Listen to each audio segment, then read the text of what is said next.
Zeleni svet na zelenem valu.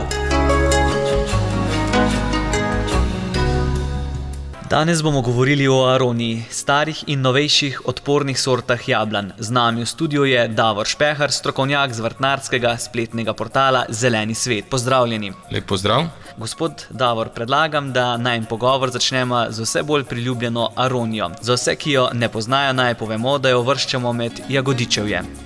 Se strinjam z vašo trditvijo. Aronija je namreč vse bolj priljubljena v domačem vrtu in prav je tako.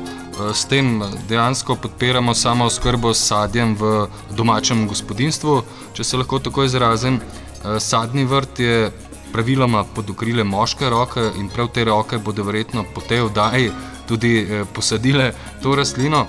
No, naj povem, da po podatkih Svetovne zdravstvene organizacije aronijo uvrščamo v sam vrh posebnosti koristnih snovi v plodu, ta pa seveda dozori tam konec poletja. Mojo aronijo so obiskale ptice in pohrustele nekaj plodov. Zanima me tudi, kam jo posaditi. Ja, ker tudi ptice načeloma vedo, kaj je zdravo, moramo grm aronije v času zorenja zaščititi in to je najboljše kar z mrežo proti pticam. To je tista prava rešitev. No, aronijo lahko samostojno posadite v vrt, lahko naredite recimo privlačno in uporabno živo mejo. V domačih vrtovih pa so vse bolj priljubljene gredice, kjer mešamo recimo uporabne in pa okrasne rastline.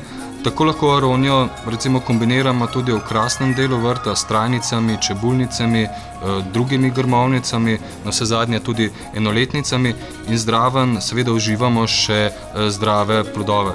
No, žensko oko pa bo v tem jesenskem času opazilo tudi njeno prelepo barvo listov, ki se opazi, moram reči, že kar nadaleč. Zeleni svet na zelenem valu. Nam zaupate še, kako lahko uporabimo plodove aronije? Seveda, plodove aronije lahko uživamo kot presno, se pravi kot sveže sade, lahko jih predelamo v hladno stiskan sok, recimo skupaj z borovnicami, lahko pripravimo marmelade, kompote in jih tudi sušimo, seveda navsezadnje tudi zamrznemo. No, več o sami rezi, rastlinah, rastnih zahtevah in gnojenju aronije pa si lahko preberete tudi na vrtnarskem spletnem portalu Zeleni svet, se pravi zelenisvet.com in to pod zavihkom sadni vrt oziroma sadne rastline oziroma vrste od A do Ž. Gospod Špehar, kot ste omenili, več o aroniji na vašem spletnem portalu Zeleni svet. Vsi ljubitelji starih sort jablan se sprašujemo, katere so tiste, ki res sodijo v domači vrt. Ja, starih sort jablan je več, naj omenim samo nekaj najbolj priljubljenih, recimo kot so carjevič, krivopecel, beličnik, bobovec. No, na spletnem portalu Zeleni svet bomo objavili tudi opise starih in novejših odpornih sort jablan, tako da vabljeni k obisku. No, predlagam, da pred nakupom seveda obiščete našo spletno stran, pogledajte, katera sadika je najbolj ustreza vašemu okusu, željam, potrebam. No, sadike oziroma sorte, ki si jih omenil, pa imajo dejansko na zalogi tudi v vrtnarstvu Frbežer. No, seveda priporočam tudi sajenje novih, se pravi odpornih sort. Tako bo nastalo kar, bom rekel po domače, lepo ravnovesje med starim in novim sadjem v domačem sadnem vrtu.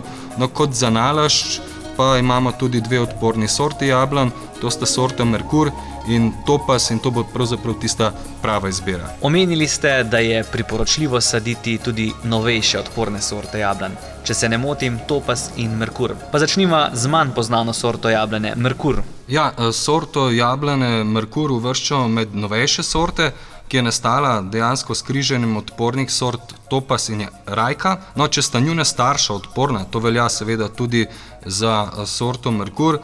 Sorta Merkur ima zdravo rast in je odporna na jablano škrlup, ki je najbolj pogosta bolezen jablan.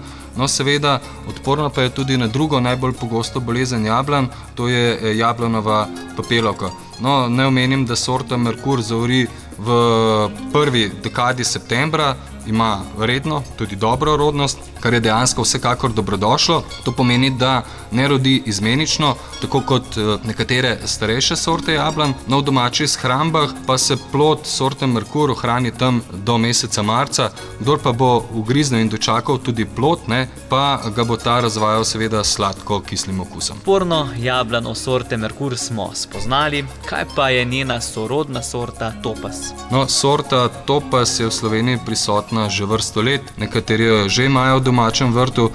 Omenil bom samo nekaj njenih glavnih značilnosti. To je zimska sorta jablane, plod je debel, zeleno-rumene barve, meso je sočno, tudi sladko-kislega okusa, podobno kot sorte Merkur, in seveda sorto Topaz uvrščamo med odporne sorte jablan, prav tako kot predhodno omenjeno sorto. Davor Špehar, hvala za obisk v studiu in koristne nasvete. Drage poslušalke in poslušalci, več o gojenju sadja boste izvedeli na spletnem portalu Zeleni svet in z obiskom v vrtnariji Farbežar. Vrtnarski pozdrav, ekipa Zeleni val. Zeleni svet na Zelenem valu.